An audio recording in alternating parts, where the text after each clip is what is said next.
Good evening, everybody. Welcome to another episode of Mondays with Moshe. Tonight, we are going to be discussing the topic of the process of prolonged exposure in therapy. That is a treatment for PTSD, post-traumatic stress disorder. For those of you who know very little or nothing about it, don't fret, because by the end of tonight, you should know a whole lot, and you're in the same boat as I am. I know just about nothing when it comes to prolonged exposure, and I'm very happy that we invited Lieba Kobernick, Dr. Lieba Kobernick from Givat Ze'ev in Eretz Yisrael. And she's actually in the United States right now, so we got her. So Dr. Kobernick, thank you very much for agreeing to explain this process to us tonight. And I have a feeling just from our pre-game show that we're going to expand beyond sticking to our topic of prolonged exposure. We probably have a lot to talk about. So first of all, just tell us a little bit about your background, who you are, how you came into this profession. Go for it. Sure. So my name is Lieba Kobernick. I went to LIU Post where I trained with Jill Rathis, who developed DBT for teens. And from there, I did training at New York Presbyterian Hospital, which has a personality disorders / DBT unit. Otto Kernberg was still there at the time when I was there, and does, if you know who he is, he's a big personality disorders person, more in the Have you ever met him? Because I tried reaching out to him a couple times. If you have any way to access him, I'd appreciate that. I'd love to have him on the show. I may have his email address. He does case conference weekly on that unit. So yeah. He's a very old man, isn't he? He is a very old man. Yeah. Actually, for those of you who don't know, haven't heard yet, I'm planning to have, and I just got confirmation somewhere at the end of July, we're having Dr. Irving Polster. I don't know if any of you watched them, but if you watch his video on psychotherapy.net, he's got a video with somebody by the name of Gerald, who was it was a live session, but it was actually a series of like 50 sessions, and they're segments of sessions. Was a great, really a great therapist. I reached out to him in February to ask him if he would come on the show, and he said that he can't commit because he won't know. He won't be available till May, but by the time May comes, he'll have turned 100 years old. So he doesn't want to commit for so far in advance. So he finally gave me confirmation, but lo and behold, he confirmed for July. So I guess he's planning to live to July. So he's going to be our oldest. We had 90 and 93, but this is going to be the oldest one. He's really superb. I really recommend that everybody watch his stint with Gerald on psychotherapy.net or wherever else you can get your hands on it. The library has access to it. It's really great learning video. But sorry about that. Amazing. So then I trained there in DBT. I trained in Zucker. Hillside Hospital has a college program where I did DBT there as well. And then I did my postdoc with Francesca Parapachikova, who developed DBT for children, and just been doing a lot of DBT. I also trained at Rutgers, and that's where I primarily studied prolonged exposure and cognitive processing therapy for PTSD. I found that with my DBT training, DBT really is structured in different stages of treatment, and stage 1 is what people classically think of as DBT. Stage 2 is meant to be trauma work. So you're inevitably going to need to be doing that work. So I wanted more training in that, and that's where I did that. So that's my background. I currently have a practice called the CBT DBT Center, where we offer evidence-based treatments for the FROM community. And that's my jam. Okay. Well, we're excited to have this discussion. Can you first and foremost tell us about prolonged exposure? What is it? Sure. So prolonged exposure is based on exposure therapy, which is primarily Edna Foa's work, although there are many other researchers and treatment developers involved in this area. Prolonged exposure is a treatment that was developed to address basically this theory. Every treatment has a theory as to why this is going to work. So the conceptualization behind PE is, sorry, we got to go with the acronyms here. With PE is that PTSD is a disorder of stuckness. So lots of people experience, unfortunately, various traumatic events in their life. And the research shows that 30% barach of those people will go on to develop PTSD. So the question is why? What's different about those people? And from PE's and CPT's model, the idea is that PTSD is a disorder of stuckness. People who recover, so that the most normal thing after a traumatic event is to have every single symptom of PTSD. That is the most normal thing to be happening. That's what makes sense to happen.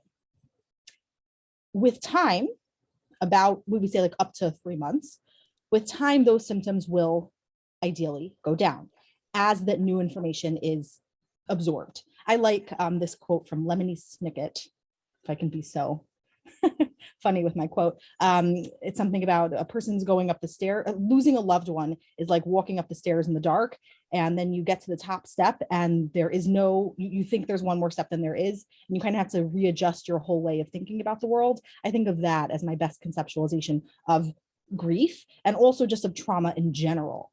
Trauma is literally the rug is pulled out from under you, something that you didn't expect the world to operate this way. The world begins to operate this way. And now you have to readjust how you think about that. And that's okay. Our brains can handle it. We can do it. And sometimes we get stuck in that process. So PE's conceptualization or theory about how PTSD goes on to develop is that there's a stuckness. And why does that stuckness happen? It happens as a function of avoidance. Avoidance is the most normal human response to pain, right? As humans, we are completely hardwired to want to avoid pain at all costs. That's how we were built. We were built this way. And so we will do whatever we can. This is why I say with any of my clients with any type of anxiety-based disorder, and that will include a phobia, generalized anxiety, panic attacks, PTSD, OCD, any anxiety-based disorder is going to signal to me that you're really, really good at what we all want to be good at, which is avoidance. We all really want to just be better at avoidance. We don't like to feel discomfort. And people who are really good at avoiding things will go on to develop usually some form of an anxiety disorder because that avoidance doesn't work for us in the long term. In the short term, yes, we avoid that discomfort. And in the long term, what happens is that new information does not have a chance to get in because of avoidance. So if a person is avoiding after, so this is obviously, I can talk about that with every single anxiety-based disorder, and particularly in the case of PTSD, after a traumatic event, if we're going to avoid physical reminders, if we're going to avoid memories, like we're going to try to not remember about it, we're going to not talk about it, any of those things or any type of avoidance is going to not provide opportunities for us to integrate that new information. It's like you're standing at the top of the staircase with your foot hanging up in the air and you're not allowing it to hit the floor. So there's no opportunity for that information to integrate. So PE is a treatment in which we allow for the process of integration. We give space for that to happen.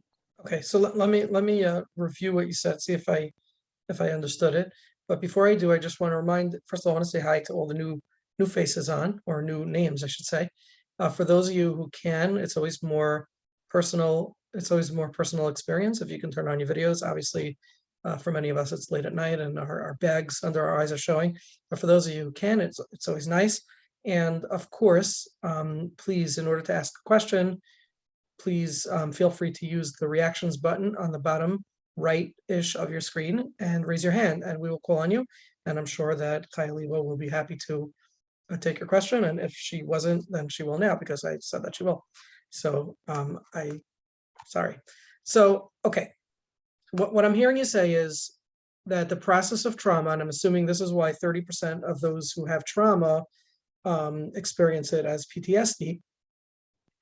The trauma response is to avoid and to not allow new information to be integrated, which would calm and settle the event. So does that mean that if somebody was in a very bad car accident, was shaken from the car accident, if over time they would allow the information to reintegrate, then they may remind themselves or tell themselves that cars aren't really so dangerous. This was a freak thing. They might go into a car and allow exposure to the same incident and become okay with it. But the avoidance, because of the fear of the discomfort of the pain, or just the pain itself, the avoidance of the pain itself, so they will begin to avoid thinking about it or exposing themselves to it again, thus prohibiting the integration of more adaptive information. Is that what you're saying? Essentially, yeah. Yeah. Okay. Basically what happens is that any person who experiences something painful or uncomfortable, and that's why people get murky about the definition of trauma. The DSM is clear. They've decided this is what defines trauma. And if you understand how trauma works conceptually, obviously it can work in many ways beyond that strict definition. And so any experience that somebody can't integrate, that getting to the top of the staircase and not being able to put your foot down, any new information that pulls the rug out from under you is going to need a chance to integrate and to our brains to be able to wrap our heads around it. Another metaphor I like is it's like we have a filing cabinet of all the information that we need.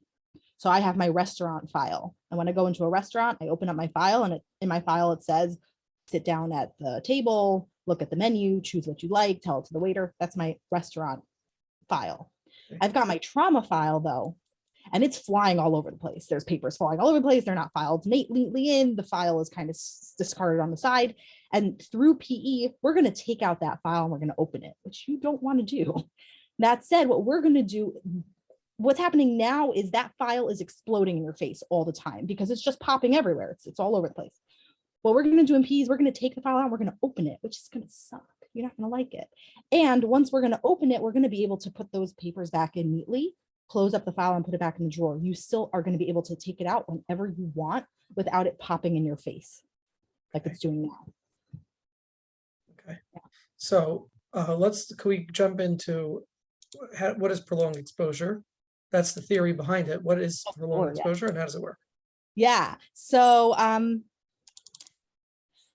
prolonged exposure means that what we're going to be doing is we're going to expose the person to the traumatic memories, reminders, etc. There's three different types of exposure. There's in vivo, which is in real life. There's interoceptive, which is like physiological exposure. So let's say I have a fear of a feeling of tightness in my chest or being out of breath, let's say. So I might go jogging, and then that's going to get me out of breath. And then that is going to be an interoceptive exposure, or I'll spin around in my chair really quickly and get dizzy and maybe have a fear of being dizzy. So that's interoceptive. And the third is imaginal. So in PE, we're going to be using imaginal primarily and in vivo. We're going to develop an in vivo hierarchy. So we're going to make basically a list of in real life things that you're avoiding. So a client I worked with a history of childhood sexual abuse, we made a list of, she wouldn't drive by her childhood home.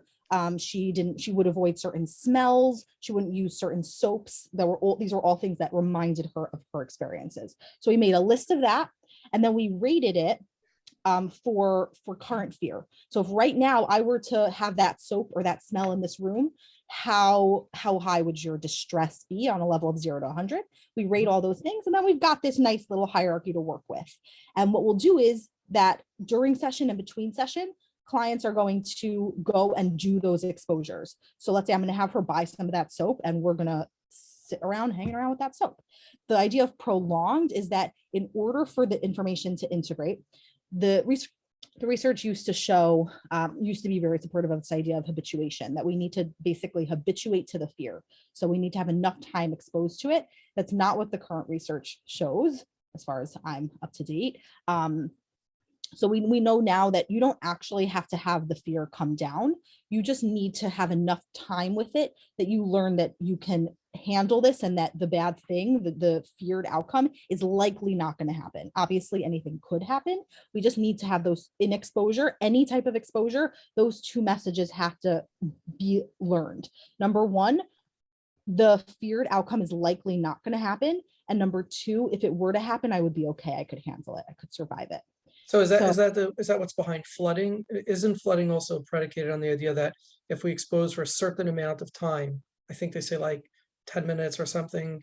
I forget it was 10 or 20 minutes that the anxiety level cannot stay so high for that period of time. So I think flooding and like desensitization, those are like initial terms that people who were like white bunny rabbit, that type of initial research with conditioning, operant conditioning, and things like that. We're using those terms. Now we talk about exposure. Those are the terms we use now. It's obviously it's similar to those ideas, and it's a little bit more structured than that, I would say. In that we're not just gonna, okay, you sit with this smell and just sit with it. That's it.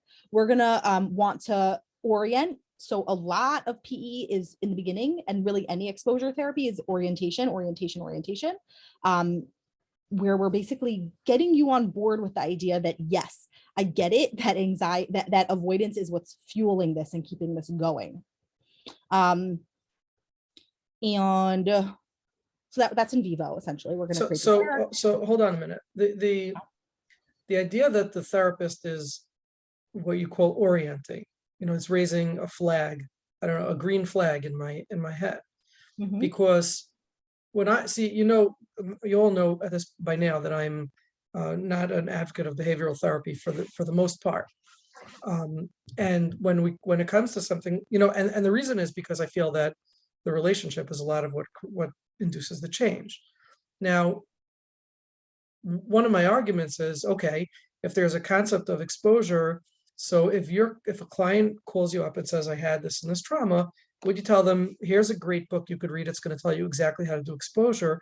Or is there some kind of benefit or perk to having a person facilitate this? So that's a great question, because I find that I do a lot of DBT, which is what we call a principle-based therapy, meaning there are certain principles we're operating from. Other behavioral treatments are typically protocol-based. PE is a protocol-based treatment. We have certain things we're going to do in each session. And when you're following a particular model.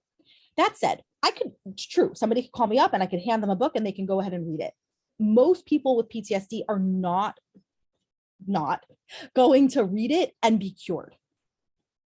But why not? It's the same thing. So I'll tell you why. Because when you're reading information in a book, you can get it from here till tomorrow. And for most people, that avoidance tendency is going to be very strong. In order to get past that tendency, I need you to get it, and I need you to, and I'm going to be there to support you through it. So now you're adding an element, a human element or an attachment element that's carrying or holding the person through the exposure. So it's not just exposure that you're doing exposure in the context of attachment. And so I believe that all behavioral work has to happen in a context of a relationship that the client. But then it's gonna then it minimizes to some degree the efficacy of behavior work. It may be that what's really happening is attachment work. That, in other words, one of the main ingredients here might be attachment work. I'm just putting it out there. Totally possible. Okay. My perspective is that in order to be able to do the behavioral work, you've got to have that solid foundation and trust to be able to do it with. It's going to be really hard to do it without that. Can people do it on their own? Absolutely. It really depends on severity of the thing going on, and also really being able to identify like what would be a proper exposure. Am I fully engaging? Am I fully in contact with the feared situation?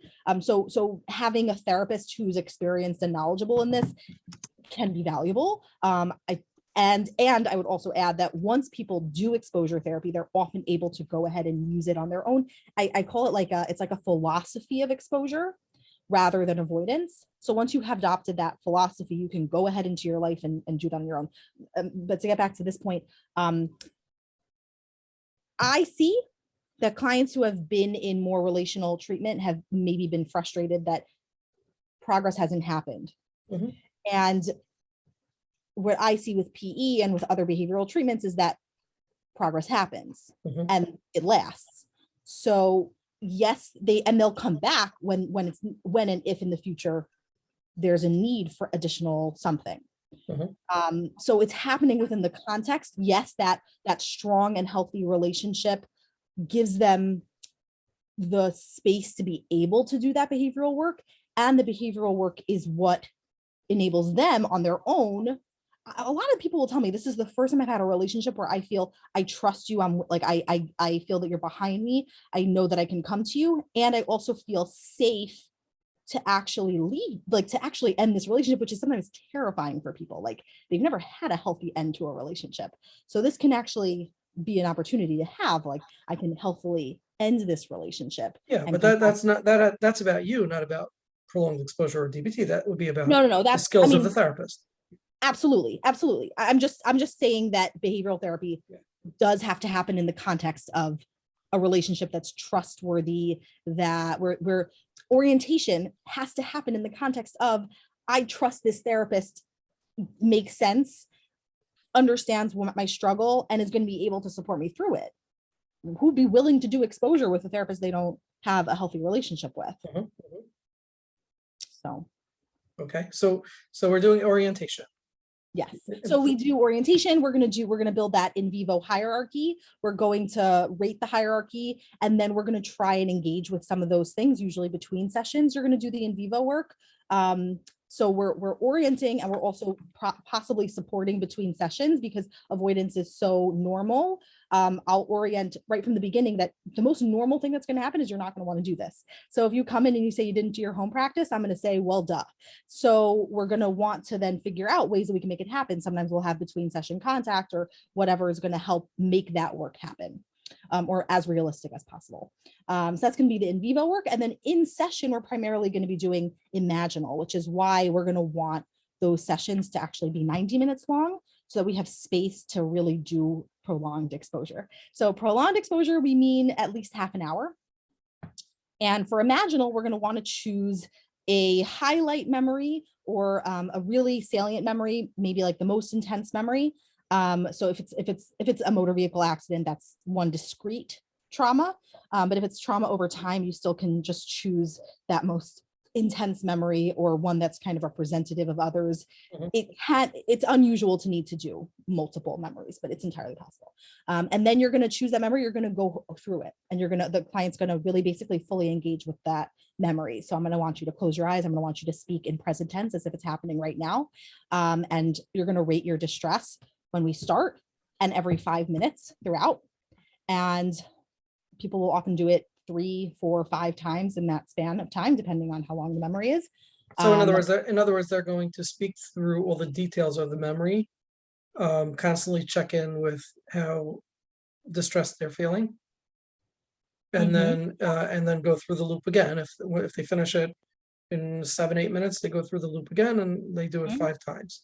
Yeah, so the therapist is really like a facilitator in this sense. The therapist is there with them. Is it necessary for the client to speak it out, or can they do it in their head? Definitely, we're speking it out. We're speaking it out, and we're recording it also, because they're going to listen to it every day. And they're not going to be happy about that, but they're going to see that when they do it, distress goes down, which is super reinforcing. Like, whoa, I did it and distress came down, and now I'm willing to do that and engage in that process. And then really a few sessions later, it's not a big deal, which like blows their mind. And so that keeps them being able to engage in the work. After they've done their half hour, plus minus, we'll then do processing. Processing is really not therapist led. We really want to be keeping it super open to the client to say whatever came up. Usually there are things that they'll remember that at the time I thought this, or they'll say after, I've always thought this about it. And through speaking it out and saying details, saying facts, really fully engaging, like, what do I feel? And the therapist can help guide this if they're less engaged or more or over engaged with the content. Like, we want them feeling it. We want them present with it. So that's going to be the therapist's role there. And then in processing, they'll talk about, wow, I never realized how upsetting that was to me, or how hurtful that was, or I always thought it happened like this, but now I'm remembering that it happened like this. So memories really get clarified, and also how they took that information. Like, maybe I believed that my mother didn't care about me at all, but now I'm remembering she did this, this, and this. I wonder if I had wanted her to do that, or whatever it is. So new learning has an opportunity to happen. and that reintegration happens. And it's just really beautiful to watch. And really the therapist's job is to be as quiet as they can in the processing portion. Which could be Here and difficult there- for some of us. Absolutely, absolutely. And so if you ever do a PE training, they will usually show you when the developers were developing the treatment. And I think NFOA gives feedback to, I think it was Michael, what's his name, Hombre, on his session that he did. And this is like in I think the late 80s. And she yells at him for talking too much. So really we do want to allow space for the client. I'll usually take some notes on things that really stick out to me. And then as they wind down what stuck out to them, I'll add in, I noticed you said this and last time you said this, or the first time you seemed this way. And then by the last time it seemed more like this. I'll point that out and see if that gives them a little more.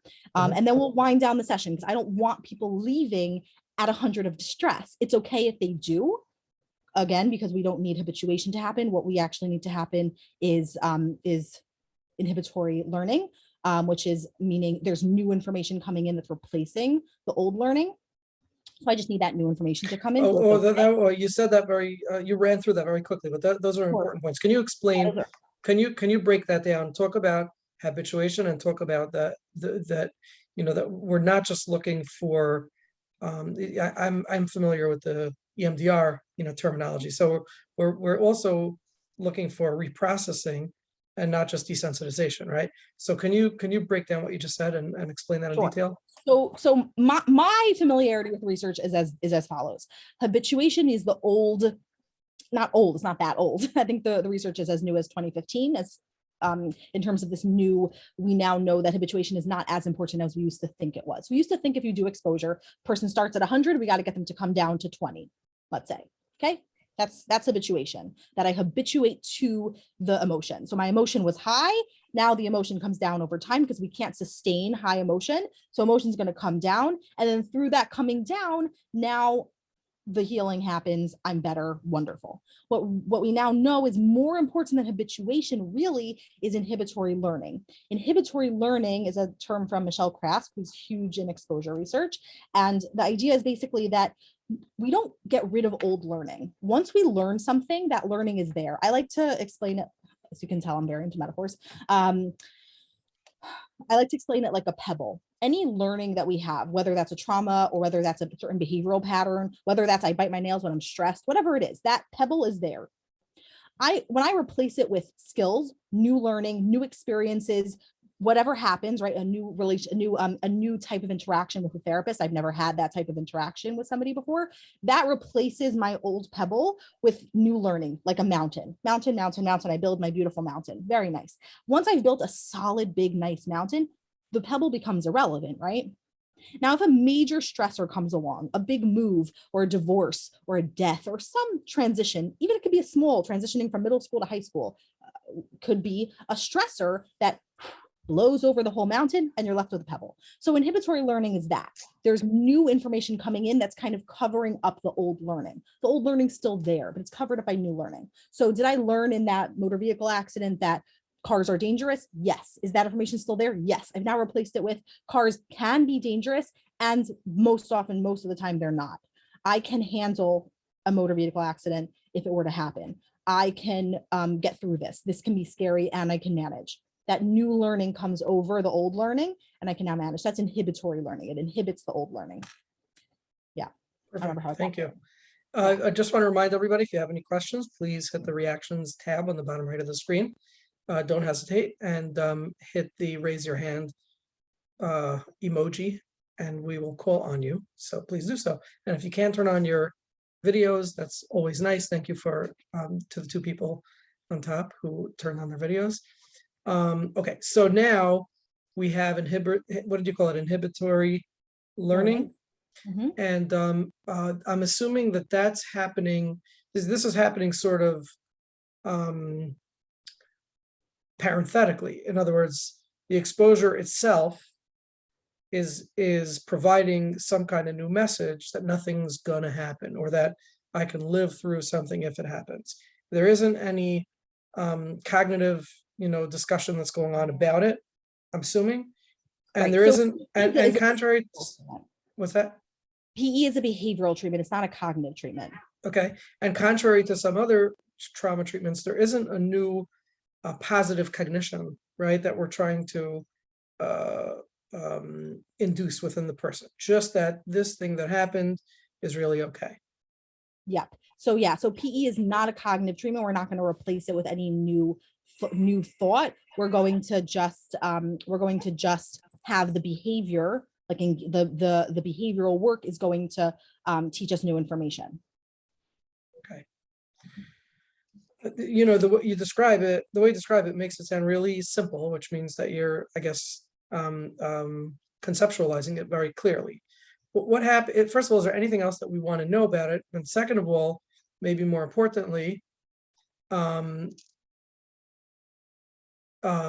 what happens when the going gets rough? You know, the client is losing it, they're dissociating or becoming highly dysregulated. What happens then? You give me a 1 second. Sure.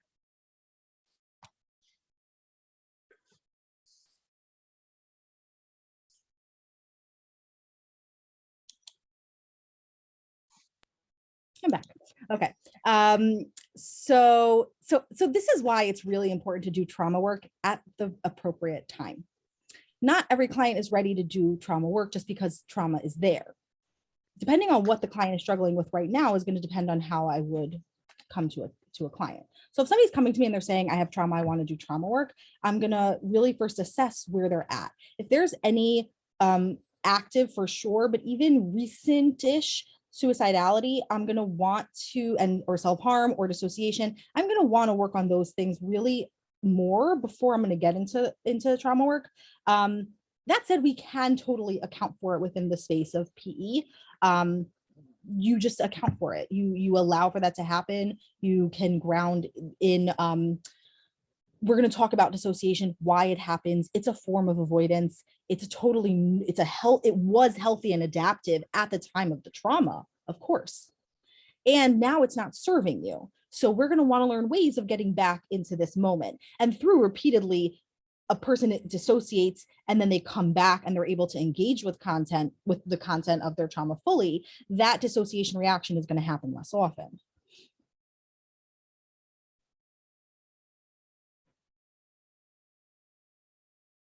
Okay. What were you going to say? I was going to say, I usually like to explain the concept of avoidance by drawing it out. Would I be able to draw on the whiteboard? If I can figure out how to do that, then yes. How would I? If you go on share screen, you probably see a little arrow and then it says multiple participants can share. Yeah, I gave you permission to share, yes. Okay, whiteboard.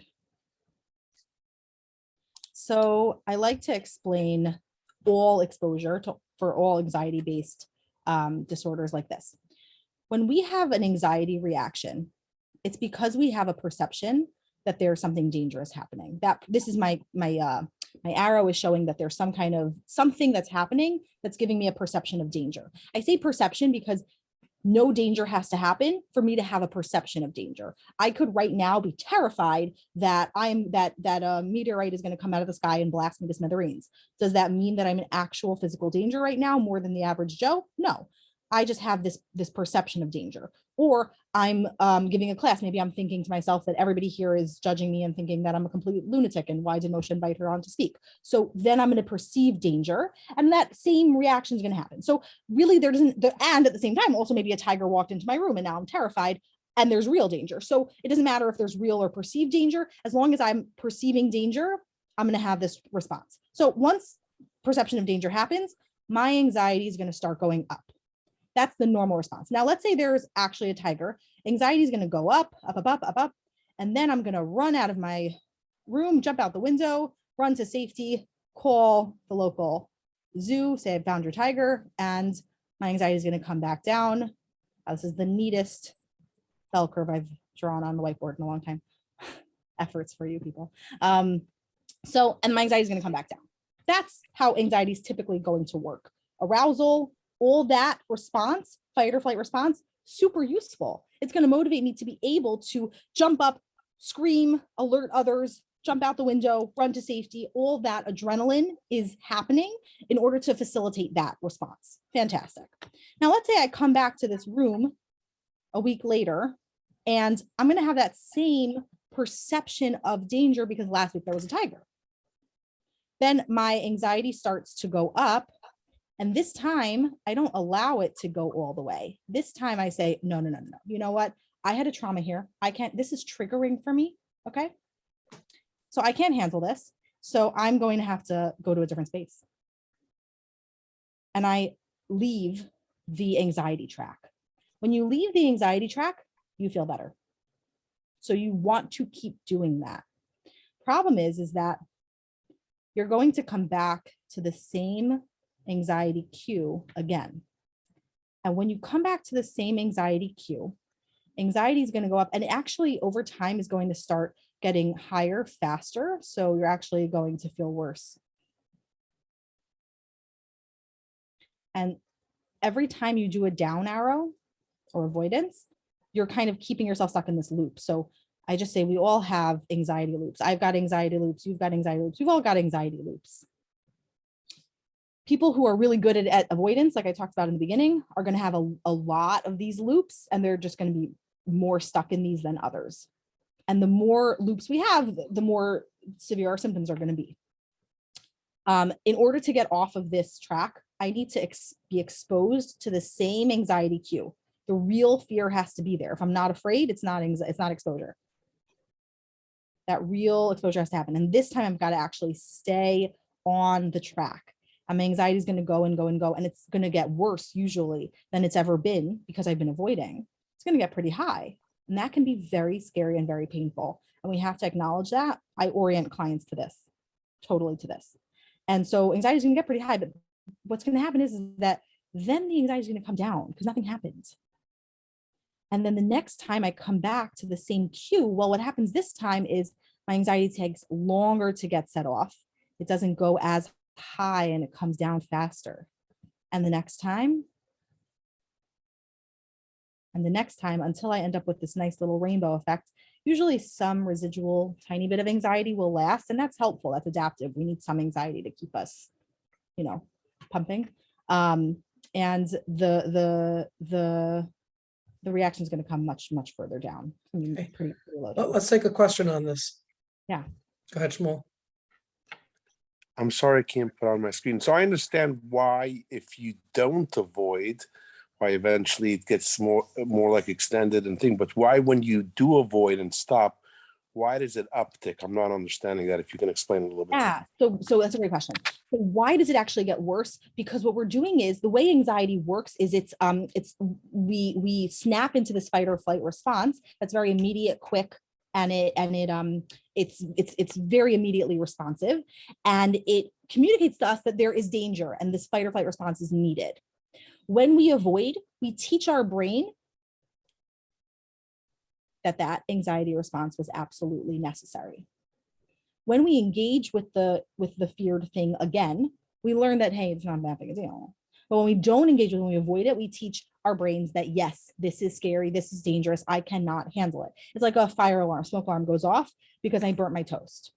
Well, if I say, oh, I burnt my toast and I replace the batteries, then problem solved. But if I don't replace batteries and I run out to call the fire department and they hose down my entire house, then, oh my gosh, I have a fire in my house and this is terrible, and oh my gosh. And the next time the fire alarm is going to go off, guess what's going to happen? I'm still going to be freaking out because it really is dangerous, even though it's actually burnt toast.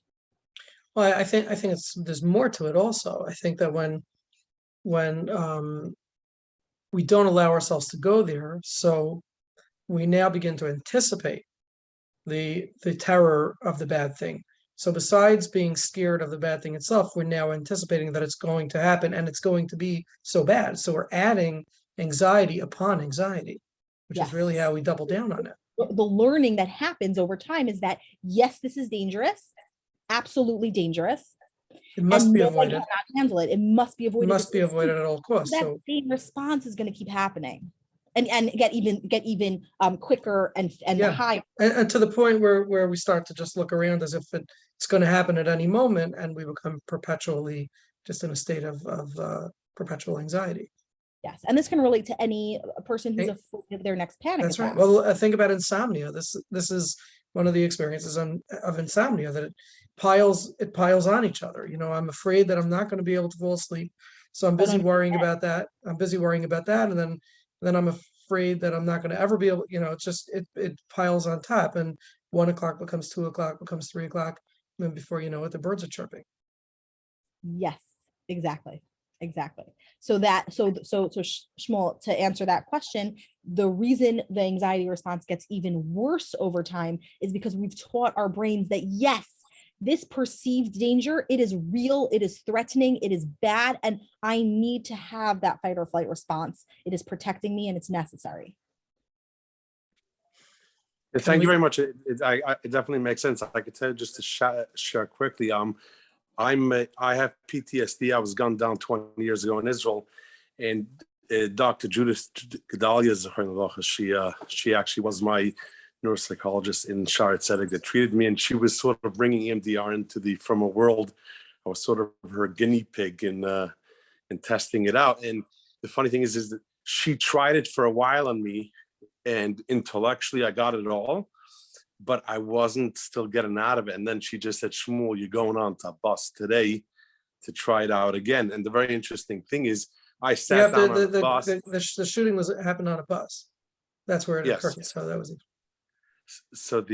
So I sat down on the bus, and literally 2 minutes in, this Arab guy with a nice backpack sits down right next to me. And I just like, Judith, you just killed me. It's your fault. And I just closed my eyes and said, you know something, if I'm going to die, I'm going to die with a smile. And that exposure was actually that turned it to, okay, all the intellectual part wasn't working for me, but the actual sitting on the bus with a guy next to me and said, hey, you know, he got a backpack, but for now I'm okay still, is what got me out of it. Yeah, that's it. Albert Ellis gives that exact example. If I'm gonna, even if the catastrophe is happening, I can still handle it the way I want to handle it. Yeah, so yeah, behavioral work is very powerful because behavior teaches us so much. So just through doing the behavior itself, learning happens. And I would add on to what your experience was, is that you had to buy into it. If you believed, yeah, but this is a safe bus because it's going to the co-seller, because it has the bomb double windows, and so therefore it's not really, that's why it's okay, but I couldn't handle that, then the anxiety is going to stay high. So in order for exposure to work, you have to actually have contact with the with the actual fear. Yeah. Oh, interesting point. A lot of times we think that this is obviously logically, or let's say I hear all the time questions about fear of vomiting, and people will say, well, you just have to expose them to vomit. Well, you have to really find out if that's what they're really afraid of. Maybe they're not afraid of vomit. Maybe they're afraid of vomiting. Maybe they're afraid of vomiting in public. Maybe they're afraid of public shame. So we have to figure out what the actual fear is in order to be able to expose to it. Otherwise, it's not going to work. And describe how would we expose them differently? Based on whether the fear is, you know, public shame or vomiting or. Yeah, well, if the fear is of vomit, there's, you know, all kinds of exposure therapists are Googling how to make fake vomit, and, you know, you can do that, so that, you know, people do that. So you can do that. And my kids do it every time they don't want to eat dinner. They fake vomit. Excellent. Learn from the best. So yeah, so if the fear is of vomit, we're going to want to do that. We're going to want to watch vomit videos, listen to vomit audio recordings. I have done that. Yes, it's awful. And so we're going to want to do exposure to that. But if it's a fear of vomiting in public, then that's not really going to be particularly helpful. So what I always ask is, when we're rating distress, if distress is high, we know that we're doing the work. If distress is not high, it means it's not going to work. It's not going to do anything. We're wasting our time. Is there a point where the distress is too high, where the person, you know, goes into a state where they can't do the work? I would say you just answered the question. So is there a point where distress is too high? No, we can experience high levels of distress and we can handle it. If that's leading to dysfunctional behavior, then we have to assess how dysfunctional it is. If we're able to work with it, fantastic. But if it's dysfunctional behavior, like, oh, then I had to skip the rest of my day at work because it was too hard for me, okay, like we could probably work with that. If it's dysfunctional to the point of like it's a safety issue, or they're, you know, ruining the relationships with loved ones, then we've got to assess if we're ready to do this work, or first we have to build more strong, other foundational skills. Okay. But besides prolonged exposure, are there other trauma modalities that you've learned that seem to overlap or have a lot of similarities? So, okay, so I have two answers to that question. First of all, I am not trained in EMDR, and my experience is that most from mental health professionals who work with, or orthodox mental health professionals who work with trauma take an EMDR approach, many. So, and my understanding from the research and from talking with people is that there is a humongous exposure component plus the eye movement piece. So there is talk about what role the eye movement piece plays in comparison with the exposure piece. I do theorize that a lot of any treatment or many treatments that target anxiety-based disorders are going to have an exposure element, whether that's intentional or not. That exposure element is going to be the mechanism through which change is going to happen. So maybe it's sitting in a room with a therapist talking about things I never talked about before. And that's huge. And that's But terrifying. that's a good point. And somebody made that point. I think it was Rachel Buxbaum. Somebody made that point on the chat, and I agree with that. That even when you're doing psychodynamic work, right? So talking about the traumas is exposure. And so, right, I was asking you, maybe it's the relational piece that's causing the change and not the behavior work. And she was arguing, and I agree, I like her point, that maybe every psychodynamic conversation or analysis is a form of exposure. And I think that she's right. I think there's truth, and I think that that's where our work overlaps. However, the emphasis and the focus on the relationship that goes on in psychodynamic work is really what's doing the work, because yes, when the client is relaying traumas of the past, childhood traumas or family of origin stuff that went on, what the way that analysis sees it is that the holding of the therapist in redoing this trauma in a supportive environment, which is what the child should have had from his parents at the time, a supportive environment, which would have mitigated the trauma from the get-go, right, is really what's causing the healing. So when I'm working with a client, they're telling over, their shame of the past, and I'm being very supportive and listening and being curious and interested in understanding. That is almost a reparenting or rewiring for him. That's healing. And in order for me to do that properly, I have to establish a extremely strong relationship and attachment with the client. Otherwise, they can't fully trust. Otherwise, the transference that they had towards their loved ones or their primary caregivers will get in the way of this. And so my work becomes now to induce a strong relationship, to work the relationship, to work through the kinks of the avoidances of the relationships, the aggression in the relationship, et cetera. But in these more behavioral kinds of approaches, they're really putting the focus on, we have to have a nice relationship because you can't get started if you don't have a nice relationship. But as I expose you to the behavioral exposure itself is what's going to heal. I still think there's a lot of overlap, because we're all agreeing that there has to be a form of exposure and a form of relationship. I think it's really where we're putting the primary focus. Are we working more on developing the relationship even when the client is sabotaging the relationship, let's just say, or are we working more on somehow being mindful of the relationship, but really putting the emphasis on having them expose themselves? Would you agree with that? I mean, so I want to make a point. I think that when it's an anxiety-based issue, exposure to the feared situation has to happen in order for the fear to come down. I think a lot of what you're talking about, and that's why I see that some behavioral treatments, particularly DBT, are heavily relationship based, meaning a lot of the work is happening directly through the relationship, through having new reparative experiences through that relationship, just like what you're talking about. I think that when that becomes relevant is when shame is the primary problem rather than anxiety. When shame is the primary problem, the way that shame operates is that is a little bit different. It's similar, but it's a little bit different than avoidance of anxiety. The urge with shame is to hide. Hiding is very close to running away, right? And it's a little bit different. It's I don't want to be seen, not I'm running, I just don't want anybody to see me. If you Google shame, you're going to get pictures like this. People don't want to be seen. They don't want their shame seen. And when you're coming to a therapist and you're having that type of relationship you're talking about, you are being seen. That is what's happening. You are being seen. And so shame is going to show up and you're going to rip it open and you're going to not be rejected. And that is exposure to shame. So shame is going to come down and then that healing happens through that. So that's what I think is happening through the work that you're talking about. Okay, nice point. And as opposed to, let's say when it's avoidance or anxiety, can you finish the thought the other way? Sure. So as opposed to when it's anxiety, I may need to have contact with the memory of the event, and the change is going to happen through the exposure to the memory rather than exposure to the sharing. So I think it's less about the relation. I think relationship becomes primary when shame is the primary.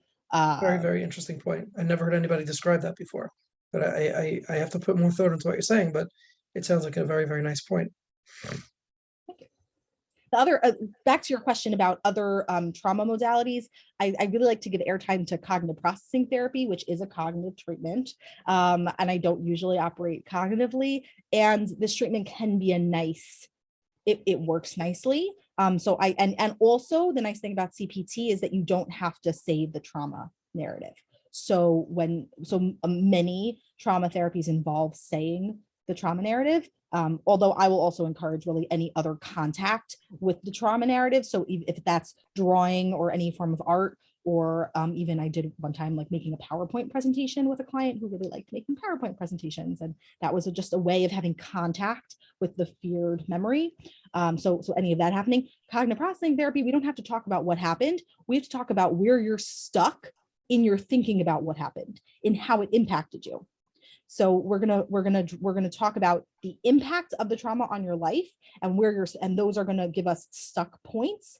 And then we're gonna go through and address each stuck point so we can get looser, more adaptive or more flexible thinking around those different stuck points. And that's gonna lead to, I've seen beautiful, start off with what we call an impact statement at the beginning of treatment, and then you do an impact statement after 12 sessions, and it can be the biggest tearjerker. So that can be really powerful work also. And again, it's coming, the work there is coming through that reprocessing, that I'm getting that unstuck from where I got stuck along the way of processing this new information.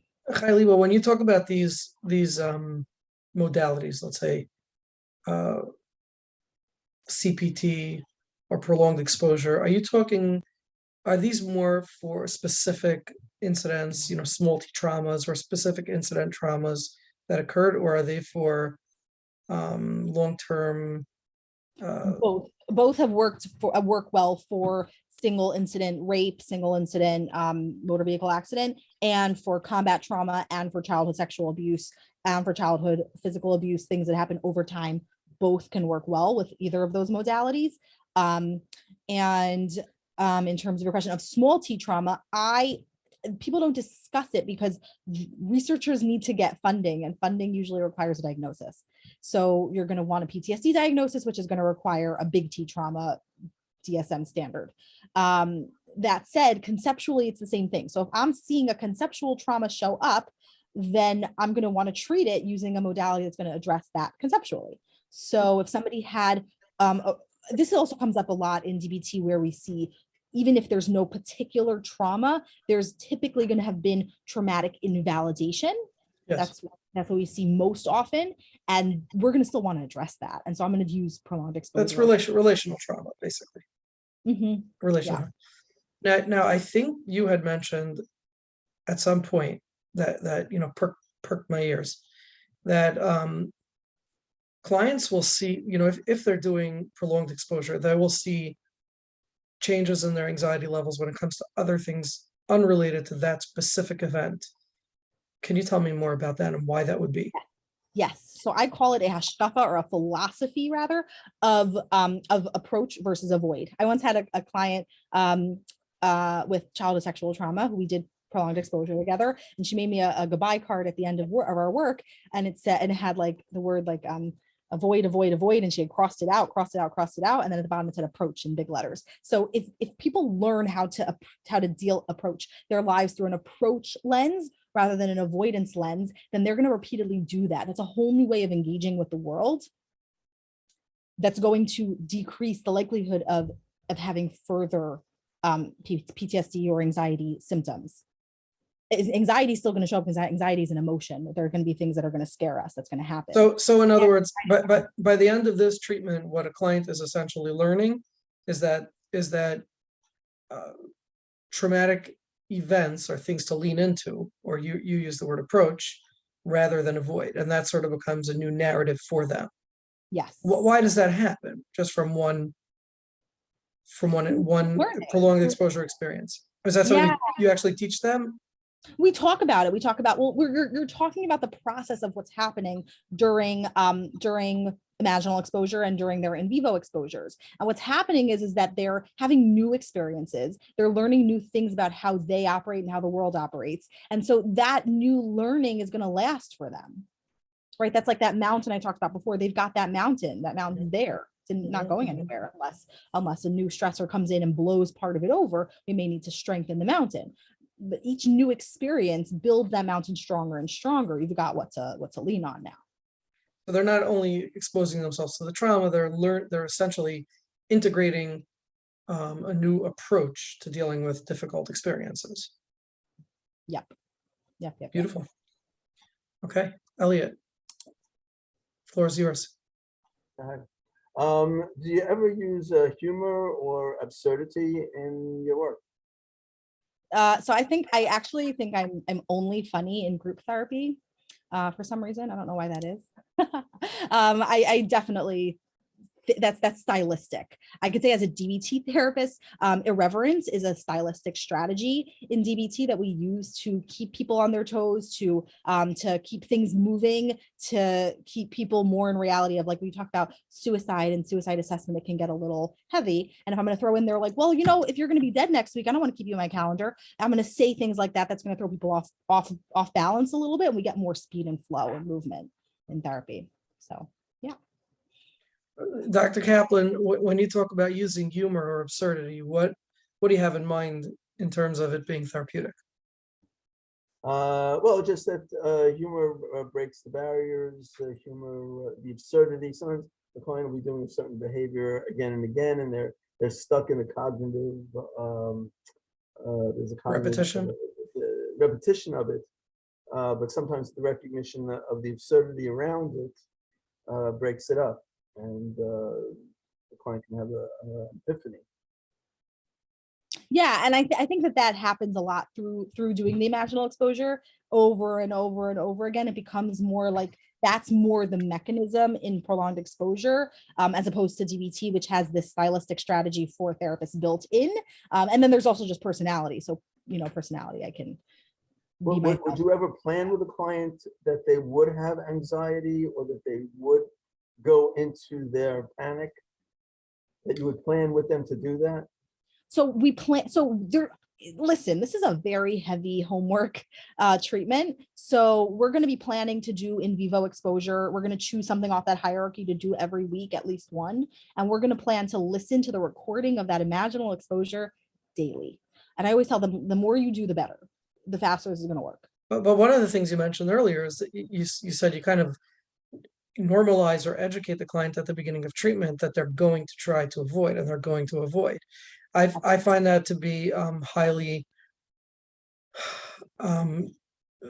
empathic, because you're basically explaining to the client that you're going to have this need to do it and you're going to do it. And then when it finally happens, they feel validated. Yeah. So that to me is a paradoxical, move right there when you predict that the client's going to avoid. Yeah. I like to call out lying, call out what's happened in previous therapies. What are you probably going to do that's going to make this not work? And let's talk about it. Yeah. Yeah, let's deal with that head on.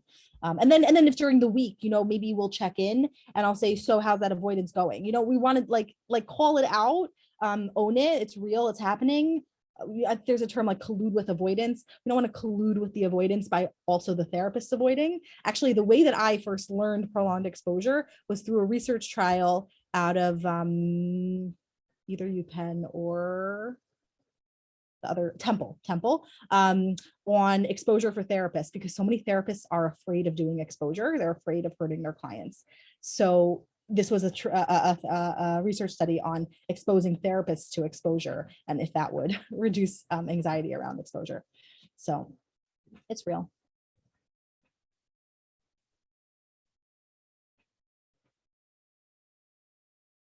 So okay, when you're doing groups, you're talking about DBT groups, or you have groups of people with prolonged exposure also?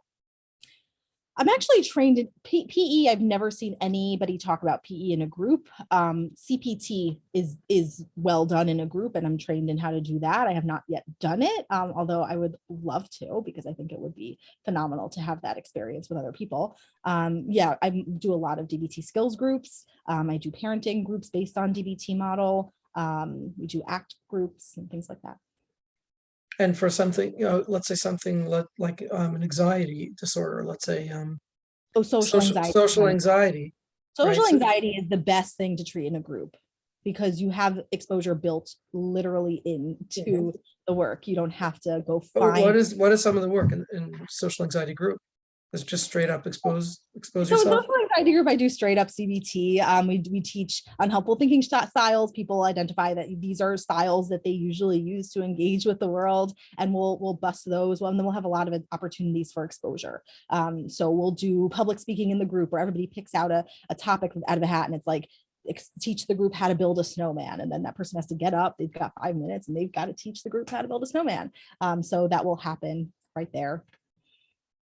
That's pretty fun, and it's But also, if you're doing a social anxiety group, I imagine you have very motivated participants, right? These are people who are not necessarily. no, they're putting themselves in a position where they're already sitting with 5 other people.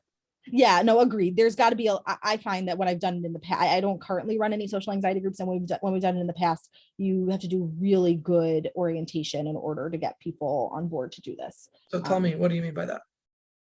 So similar to what we talked about, right? I need people on board with the idea that this is going to be helpful. What I'll usually talk about in terms of a group is that there's so much learning that happens in a group that cannot happen in individual therapy, because I am one person who's a therapist. How much do you believe that I am really as threatening as the girl you want to go out with, or the interview for that actual job you want? I'm not as threatening. So when you do it in a group with peers who also are experiencing social anxiety and also see other people's process of going through their own work. This happens in DBT skills groups also. It's so beautiful to watch this process of people doing work and then other people seeing that and being inspired and motivated by that, hey, that can happen for me also. It's just unreal.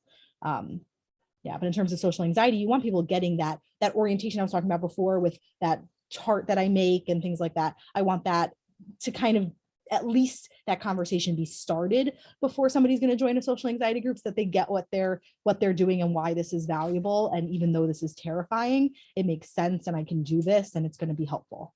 That's right. Yeah.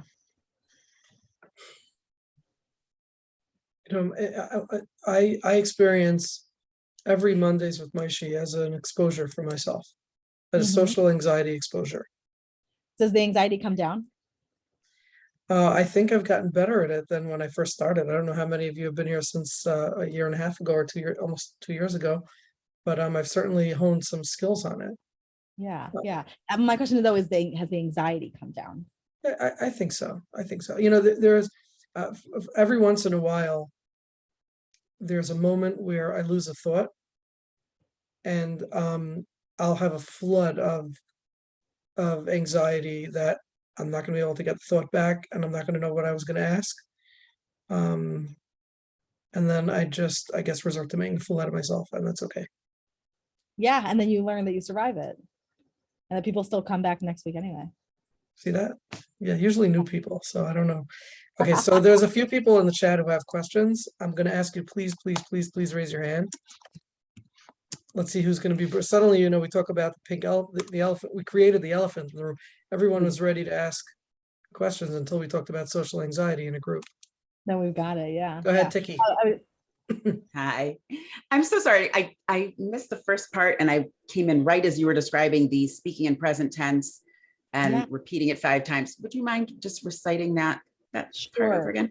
Thank Sure, you. Yeah. So when a person's doing imaginal exposure, we want them really having full contact. That's what I was going to make fun of Moshe with, that if his anxiety has come down, then he's likely had full contact with the fear, with actual fear. So, but if let's say he would come and say every week, well, people only come because they really are interested in Chaya Lieba. I mean, she's like, you know, then the anxiety wouldn't come down. So similarly in imaginal exposure, we've got We're gonna do, by the way, we're gonna do a test on that. In 1 week soon, I'll do my own little presentation and let's see how many people show up. How about that? And they'll see if it was about you or me. And I don't think it was We'll about be me. here. Yeah, right. I'm gonna hold you to that. So in terms of imaginal exposure, what we want happening is full contact with the experience. So if they're saying, well, yeah, whatever, 5 years ago, my husband left me and, you know, it was just all of a sudden one day, I did not see it coming at all. Yeah, it was rough. And then there's no contact happening with that. I want them saying, I was standing here and he said the words, I'm leaving you. And I felt tears coming out of my eyes and I felt my heart beating out of my chest and I felt devastation and I had the thought, oh my gosh, I'm such an idiot and whatever.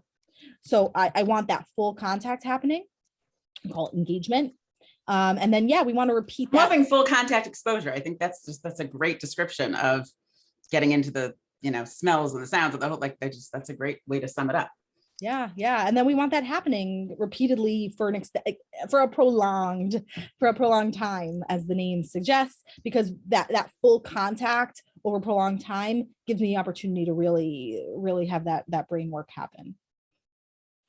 And then was there something about doing it 5 times? Did I? Not particularly 5 times, to fill the space of about half an hour, 40 minutes. So we want to have them engage with it for that amount of time. If the story is longer, we might have only time to say it twice. If it's shorter, you might say it 7 times. So there's not a particular amount of time, number of times. It's more about the length of time of engagement with the narrative. How low? Every episode. How low does the stress rating have to be? Do we want so to get down to a 0? That we're letting it go of habituation. It doesn't matter. They could stay super anxious. It could come down. It doesn't matter.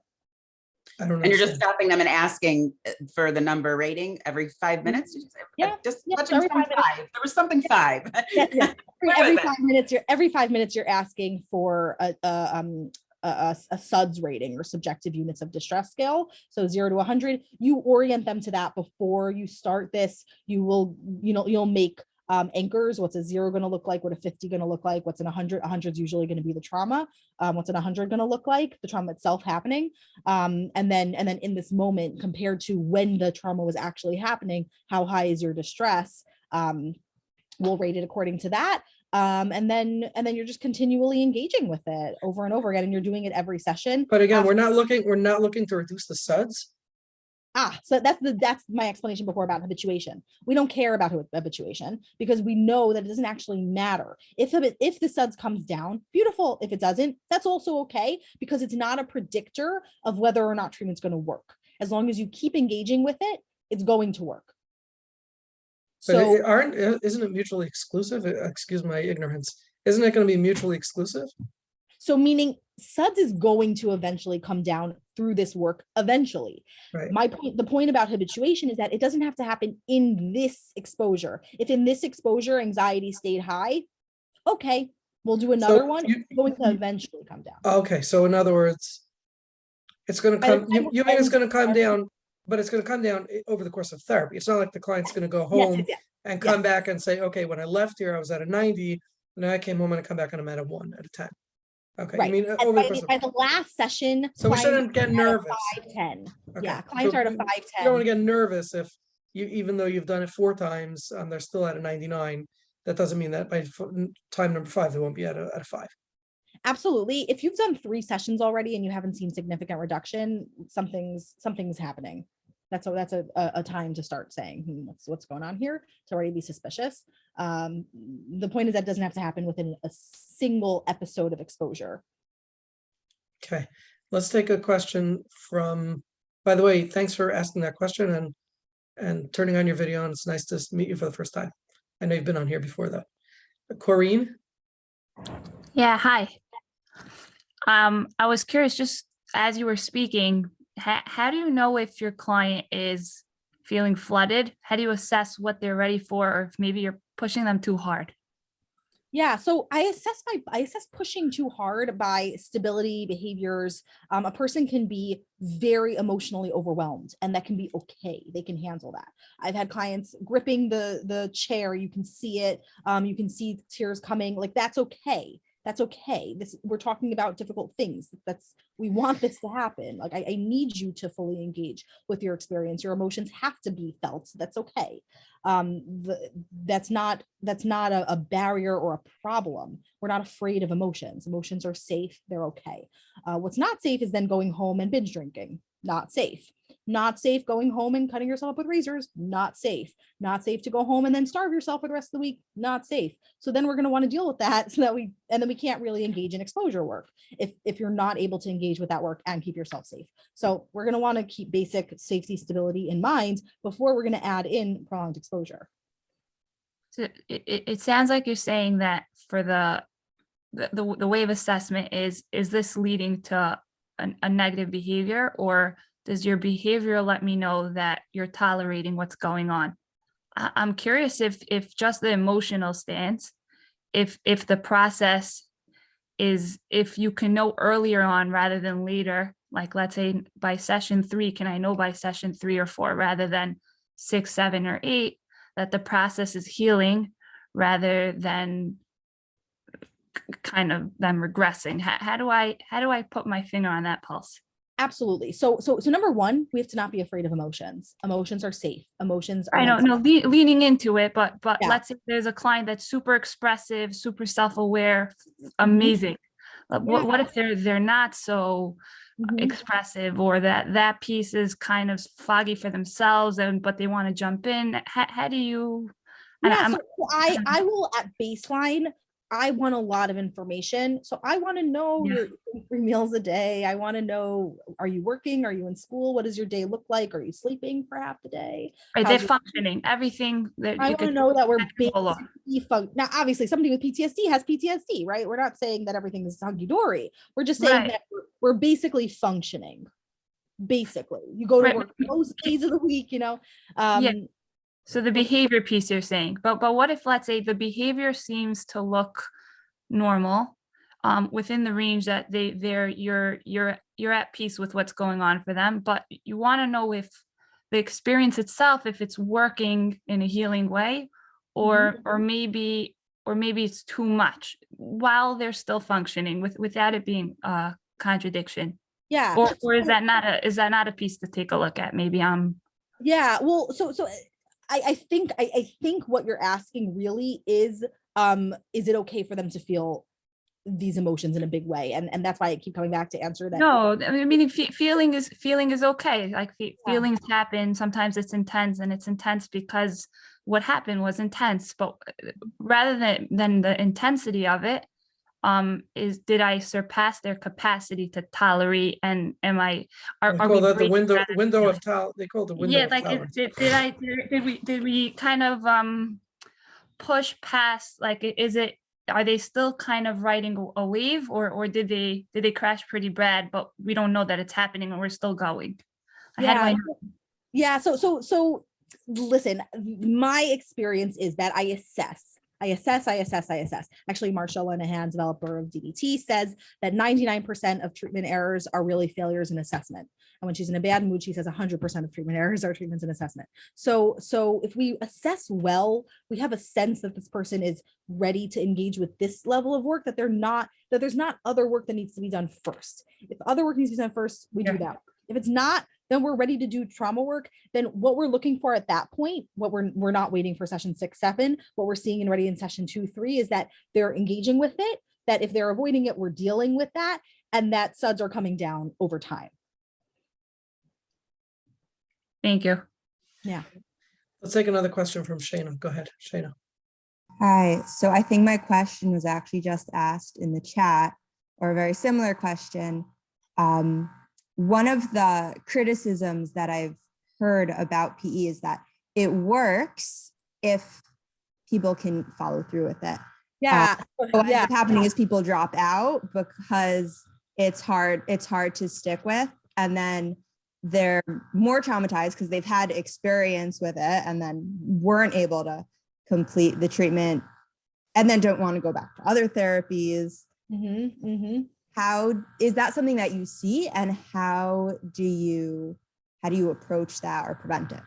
So that's a great question. It is talked about in the research. And so my experience is that I have not seen that happen. And the reason I think I don't see that happen is because by the time I'm going to do PE with somebody, we've already worked together. I have a good sense of where they're at. We've discussed that this is appropriate for them. They've selected this treatment as appropriate for them. They're on board with the rationale. And then we're starting to do this work, and we're assessing along the way, and we're talking about the process along the way. So we're not getting to a place where if you're going to throw people into a treatment trial and everyone's going to get PE and they get 15 sessions max, yeah, you're going to see treatment drop out with a treatment like this, which is an intense treatment. Like I said in when I drew the graph, this is going to hurt. This is not going to be fun. So you've got to have that, as Moshe keeps saying, we've got to have a solid, healthy, good relationship to operate within, and also to rely on. Like, I trust you, I'm willing to go there with you, and all that. So yeah, so that's got to happen. I think that if you're working with a therapist who knows you, and that's why, by the way, I'll introduce other treatment options for trauma and allow clients to select, because the research is pretty clear that CPT and PE work equally well. So there's no good criteria for determining when a client is more appropriate for one over the other. So if I have a client who really doesn't want to say their trauma narrative, well, then let's not do that. Let's do CPT. Does one of them tend to be more like acceptable to clients? CPT is more acceptable. Other? That said, I find that some people just do bet. PE is like, it's like a magic bullet. Like it's gonna usually work stronger, faster, in a heavier way. So I'll tell people what I'm recommending based on knowing them. Like if I know somebody is going to argue with me to the death, I'm going to not enjoy CPT with them. So I'll explain what the pros and cons are of both treatment models and allow people to choose and talk it out. And then sometimes I'll also do both. We'll start with one and then we'll see, okay, we made good progress with that. And there's still like something we want to firm out a little more. And then we'll add that in. That's the difference between a private therapist versus a research trial. So that's more on that. So where are you starting, I guess, before you get into the PE? Is that let's say from a DBT perspective, are you starting with the life-threatening behaviors and then therapy interfering behaviors, and when you've got those under control, then moving into the PE? How do you know when they're ready for it? So that's a great question. If somebody's coming for trauma work, I've assessed stability is there, safety behaviors are non-existent, they're appropriate to jump into trauma work, I'm going to orient and we're going to do trauma work. Not everybody needs to start with a different treatment approach first. And many clients that I work with are going to start with DBT. Now, DBT was developed to work in stages. Stage 1 DBT, like I said, is more what people think about, right? We're going to be addressing life interfering behavior. So if there's suicidality, self-harm, we're going to deal with that, number one. Then we're going to deal with therapy interfering behavior, quality of life interfering behavior, and then increasing access to skills. Then at stage 2, we think about the house of DBT. So people start out there in the basement. So once we get up to the first floor, then that's where we're doing trauma work. And trauma work is going to look different depending on what the traumatic experience was, if there's a concrete trauma or a specific trauma, or if it was more just growing up with an environment that did not get you, or that you were not a fit with, or whatever the experience was, or even just having these symptoms can itself be traumatizing. So we're going to want to do that stage 2 work is what we call like, what's the word? It's flying out of my head. Quiet suffering, something like that. So that quiet suffering is what we're going to address through trauma work in stage 2. By the time you're doing trauma work in stage 2 DBT, a person has solid access to skills. They're more emotionally regulated over a period of time. They're not unsafe, although certainly passive suicidality is probably going to be there for quite some time. That's okay though, as long as we're monitoring it or aware of it, and it's been down for a while and they manage it. And then we really can start doing PE within a couple months of somebody being self-harm free. Thank you. So I just want to remind all of you who might not be subscribed yet to Mondays with Moshe, please email mnorman@lcsw@gmail.com. Send me your email address. I will subscribe you and you'll get to see our weekly announcement, our weekly flyer with who's presenting. Next week, we hope to have Martha Stark, who is a real old-time, I guess, analyst, from the olden days, and she has written a number of books. The one that I read is called Working with Resistance. So it's really going to be an eye-opener on how to work with resistance. Actually, I'm trying to remember if she's next week or the following week, but she's coming up, and she's really lovely, and she's going to teach us how to work with resistant clients. So Elliot Kaplan, I hope you're listening, and I hope you're there. Chaya, Lieba, I really want to thank you for doing this. This is really delightful, much more delightful than I was expecting. So I really appreciate you coming on and giving us of your time. Chaya, Lieba is the director of the CBT DBT Center, and I believe it's New York, New Jersey. Is that right? For New York, New Jersey, lots of DBT going on over there. If anybody thinks she might be able to spend, can I put in your email address in the chat box, or do you want to do it? Can I do to everyone? There we go. You can do it to everyone. You can certainly reach out to her. Hey, my email address is. There you go. There it is. And do reach out to her with any questions. And again, thank you for doing this tonight. We appreciate it. And we hope to see you all next week on Mondays with Moshe. Good night. For those of you who want to stay on and say hi,